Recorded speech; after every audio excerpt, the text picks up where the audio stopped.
When I started playing Raid Shadow Legends and I had no clue what I was doing, I reached out to a friend and I said, which free legendary champion code should I enter? Because I only get to pick one, right? And they said, yeah, get the Desertqueen, Tuhanarak. That's the one that you want. So I went with Tuhanarak and I have been very happy with her performance so far. So in this video, I'm going to give a quick overview of her kit, why it is that you might choose her. Another incredibly popular champion to choose is Sicia, who I covered in a prior video. So if you like this kind of stuff, consider subscribing to the channel, because if you want the best possible start in Raid Shadow Legends, you've come to the right place. I'm here to help you get that. Now the other way that you get a really great start in Raid Shadow Legends is using somebody's download link. If you use my download link, you'll get the champions listed down below, and it is the best possible start in the game. So we're talking about getting a free legendary on download if you use my link, 3 free epic champs because you use my link as you level up your account. You enter the code to get Desertqueen or Sicia if you prefer, and if you start now, you still have time to get Ezio from the 7-day login event series, which is kind of nutty. But we're here to talk about Tuhanarak, so let's lock in. Should you use Tuhanarak and enter the code? Let's talk about what she does. She attacks one enemy with a 30% chance of a speed debuff onto them for 2 turns. Then she heals herself and heals the ally with the lowest hit points. Seems pretty good. Seems pretty good. From there, attack an enemy with a chance of placing a decrease attack buff on them and a block debuff effect for 2 turns, but then applies debuff spread, taking 2 random debuffs from the target and placing them on all enemies. So she is basically buffing your team and debuffing enemies, which is pretty freaking wild. Her next skill, 60% increase defense buff and a 30% increase speed buff on all allies for 2 turns. So she is slowing your enemies, buffing you and giving you defense, debuffing your enemies, spreading those debuffs around. You can see I've booked her up because I valued these skills. Yeah, very powerful. Inviolable. Passive. Remove 1 random debuff from all allies at the start of each turn. Removes 2 random debuffs instead from allies under continuous heal buffs. Remember, she applies a continuous heal buff to your weakest ally, and then she clears debuffs off them. Seems good. Seems real good. Her aura, in this case, we've got accuracy, and I've got the Brimstone Blessing. That's more of an advanced topic, not really all that important. Now, she is incredibly powerful, and because she is giving you a speed buff, you kind of want to go very, very frequently. So I've got a speed set on her, all right? My speed set, I'm going for speed secondaries where I can get them. You can see here's another speed secondary. Here's another speed secondary on my shield. My gloves happen to be crit damage, but have a bunch of speed. Then on the chest piece, I've got accuracy. Why am I interested in accuracy? So the thing is that debuffs only work if you apply them and your enemy can resist. Accuracy gives you a better chance of that not being a problem.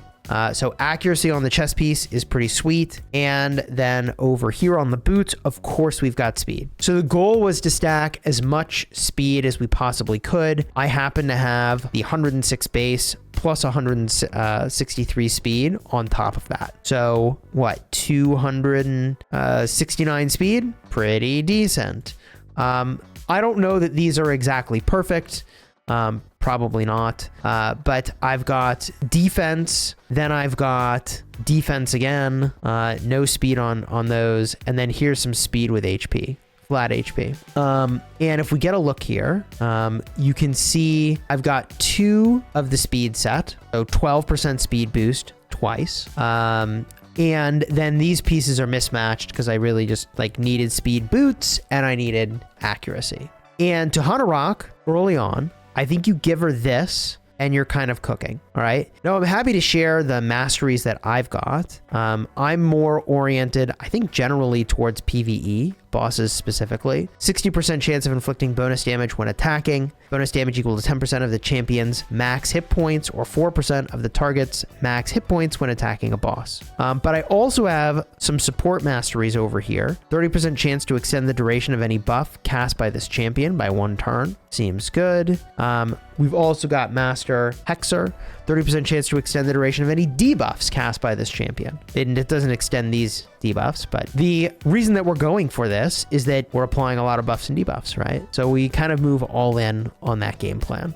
I think Tuhanarak is an amazing early game support choice. As you can see, I booked mine up. I have a relic on here, but relics are a little bit more advanced. I've not done nearly as much with relics as I would like, but the wearer is healed by 2% of their max hit points when using their default skill. Giving myself a little bit of hit points here, hit points and defense. And when we look at her abilities and how they scale, you can see actually damage is based on defense. Damage is based on defense. So that's a part of the reason that we've got defense other places, is that does actually increase our damage and our survivability at the same time, which is kind of handy. So overall, I would say Tuhanarak is a pretty amazing code to enter at the start of the game. She served me incredibly well. Now I got Tholin at the start of the game. Tuhanarak with Tholin is an amazing combination, and I kind of been using them together ever since. They show up in a whole bunch of different places where I use them together. Now, originally she was in my arena team, but I did ultimately replace her. A part of the reason that I've replaced her is that while it's nice to place a speed buff, it's even better to just immediately manipulate turn meter. So I'm doing that now with, I believe, Arbiter. Fill turn meter of all allies by 30%, heals all allies. Like, Arbiter just slaps. But I talked about how I got Arbiter in a month, which was kind of insane. That was kind of insane in a separate video. So I'll have a card in the end screen for that one. You can see how I did it. How did I rush out Arbiter? All right, you enjoyed the vid, throw a like on here, subscribe to the channel. I think that the Desertqueen code is really solid. Pair that with my download link, which directly supports my channel, and you are off to the freaking races, all right? Until next time, you have fun smashing your enemies and enjoy getting the best possible start in Raid Shadow Legends. Thanks again to the makers of the game for sponsoring today's video.